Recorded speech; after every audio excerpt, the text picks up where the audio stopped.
Welcome back to Using LinkedIn to Get a Job.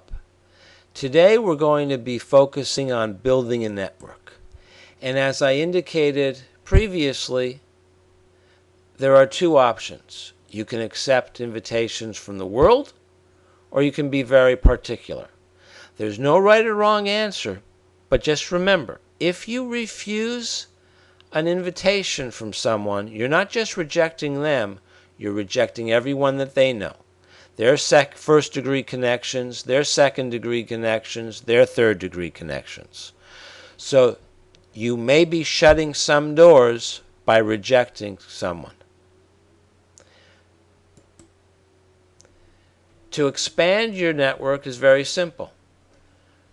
If you look at the top where the arrow is, you see my photo on the far right. Next to it is an icon of a person's head with a plus sign. Click on that, and this screen opens. You can link to your email accounts and LinkedIn will grab your contacts, and then you can decide who to invite. It's very simple. If you click on any email, then additional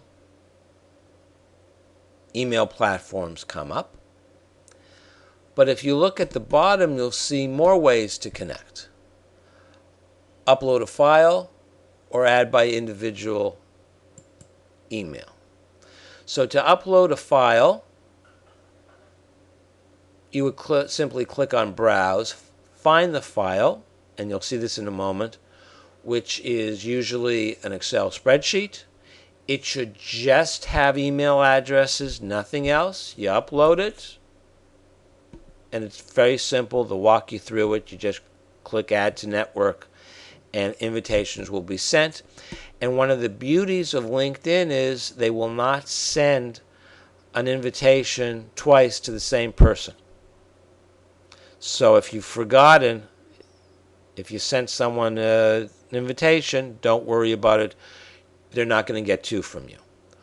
Or if you have specific email addresses, you went to a networking event, you got a bunch of business cards, you can enter them into the white box at the bottom and just click Send Invitations.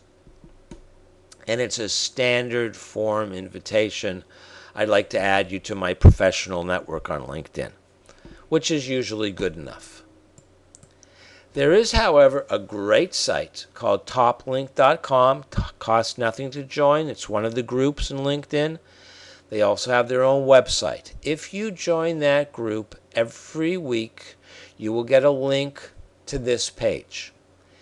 And there, once it was 10, then it was 9, now it's 8. You will find 8 Excel spreadsheets, which you can upload to your computer, and then you can download, as we just discussed, to your LinkedIn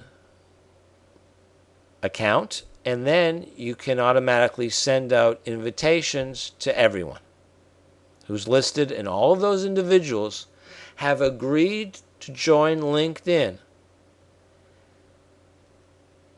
and have agreed by joining TopLinked that they will accept all invitations.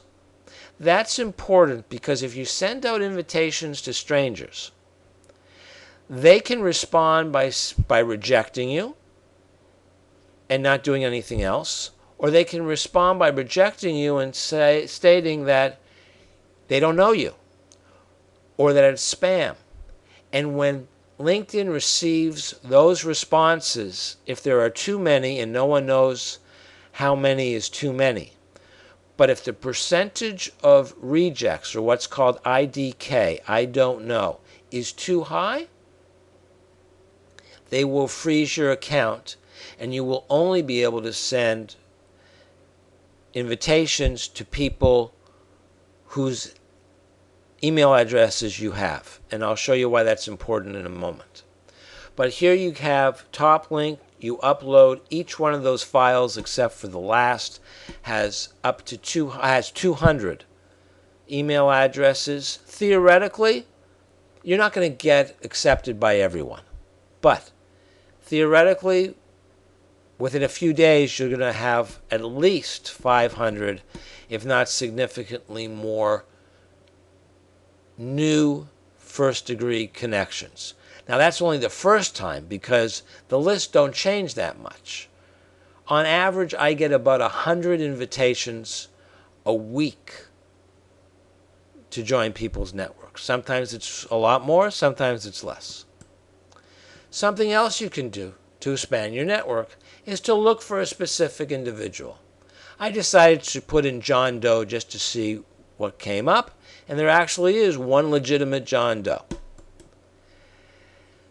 So, how do I contact him? I click on Connect from his profile listing by his picture. When you click on it, you can click Connect. And now I have to say how I know him. So it could be a colleague, a classmate, what have you. In this case, I can change the wording of the invitation. And I can explain why. Some people say if you write a lot, you have a better chance of the person accepting. Now, I accept from everybody, so in my case, it doesn't matter. But there may be some truth to that. As long as you have not had your account restricted. In other words, as long as you haven't reached that plateau of what I refer to previously as IDK, I don't knows, they're not going to ask you for an email address. But if your account is restricted and you need an email address, contact them, ask what happened. If they say it's because of IDKs, I don't knows, apologize. They will remove the restriction. And there will be people who you want to contact who work, for example, at companies that you're interested in, or in a profession that you're interested in, or they have the experience that you want to benefit from, and you're not going to have their email address. So you don't want a restricted account. You can ask for introductions. This woman I do not know. But when I put the cursor next to send an in-mail, one of the options is to get introduced. So what happens? Get introduced to, in this case it's Denise. I can choose any one of my first-degree connections who is also connected to her. And then in this case I would write to Andy. I put in a subject line. The default one is, can you introduce me? And then I would write a message explaining why I want to meet her. 9 times out of 10, the request is going to be honored. Send out the introduction. Now, how the person you want to be introduced to is going to react, that's a different story. You can also go to groups